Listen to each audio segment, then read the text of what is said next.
RK films మా గురువు గారు నిర్మించిన, ఆయన బ్యానర్లో నిర్మించిన సినిమా సర్కార్ నౌకరీ. సర్కార్ నౌకరీ అనే ఈ సినిమా నేపథ్యమే చాలా డిఫరెంట్గా ఉన్నట్టు అనిపించింది. సినిమా చూసిన తర్వాత మరీ కొట్టొచ్చినట్టు కనిపిస్తుంది.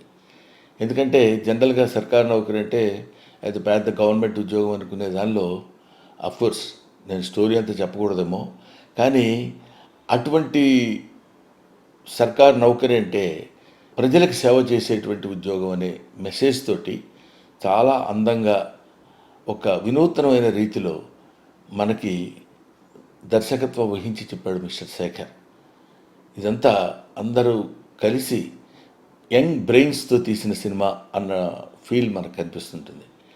చాలా బాగా అద్భుతంగా నటించాడు మిస్టర్ ఆకాష్. ఆకాష్ గురించి చెప్పాలంటే వాళ్ళ అమ్మగారి గురించి చెప్పినంత గొప్పగా అనిపించింది. ఎందుకంటే కుర్రాడు కూడా కొంచెం ఏదో హిందీ యాక్టర్ టైప్లో కనిపించాడు.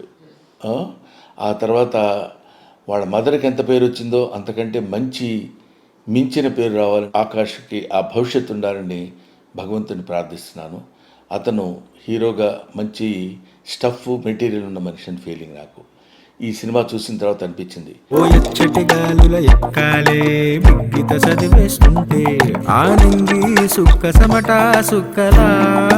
ఆ తర్వాత భావన అమ్మాయి చాలా ప్లెజెంట్గా, అంటే బహుశా నేను విడిగా చూసినప్పుడు ఇంకా ప్లెజెంట్గా ఉంది. సినిమాలో చూసినప్పుడు ఆ క్యారెక్టర్ వైజ్ ఏంటి పల్లెటూరు పిల్ల ఎలా ఉంది అనే ఫీలింగ్ కలిగించే విధంగా ఆ డిఫరెన్షియేషన్ బాగా ఉండేటట్టు కష్టపడ్డాడు డైరెక్టర్.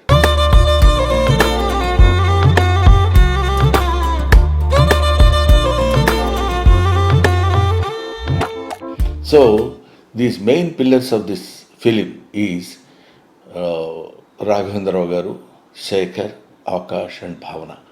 వీళ్ళతోటి సరే సపోర్టింగ్ ఆర్టిస్టులు చాలామంది ఉండొచ్చు. వీళ్ళతో తీసిన ఈ సినిమాకి ఎక్కడో కనెక్ట్ అవుతే ఆ సినిమా ఏ రేంజ్లో హిట్ అవుతుందో, ఎంత గొప్పగా హిట్ అవుతుందో మనం చెప్పలేం. అందువల్ల అలాంటి దీనిలో హిట్ అవడానికి ఉండేటువంటి అంశాలు ఈ సినిమాలో ఉన్నాయన్న భావన నాకు కలిగింది. సో దానిలో అతి న్యాచురల్గా అతి సహజంగా అందరూ నటించారు. ఇందులో అద్భుతమైనటువంటి నటన ప్రదర్శించడం అది కాకుండా సహజంగా నటించినటువంటి సన్నివేశాలు ఇందులో ఉన్నాయి. మనతో పాటు మనం ఈ సినిమాతో పాటు నడుస్తున్నట్టు, సినిమాతో పాటు మనం కలిసి తిరుగుతున్నట్టు ఉంటుంది తప్ప థియేటర్లో కూర్చొని మనం సినిమా చూస్తున్న ఫీలింగ్ లేకుండా ఒక అద్భుతమైన రీతిలో దర్శకత్వం వహించిన Mister Shekhar. I wish him all the best. God will give him very good future. And మా గురువుగారు రాఘవేంద్రరావు గారు, అదే నేను అంటున్నాను, రాఘవేంద్రరావు గారు అనగానే వెంటనే మనకి అలా ఉంటాయి. కానీ అవన్నీ లేకుండా రాఘవేంద్రరావు గారి స్టైల్కి భిన్నంగా మరి కుర్రాడు ఎలా ఒప్పించగలిగాడో నాకు తెలియదు. కానివ్వండి, రాఘవేంద్రరావు గారు అంటే మనకి గుర్తొచ్చే విధమైనది ఈ మధ్య కుర్రకారికి తెలిసి ఉండొచ్చు. కానివ్వండి, ఆయన ఫస్ట్ ఫిలిం జ్యోతి, ఆ సినిమా నాకు తెలుసు. He was such an intellectual genius director, one of the intellectual genius directors in Telugu film field.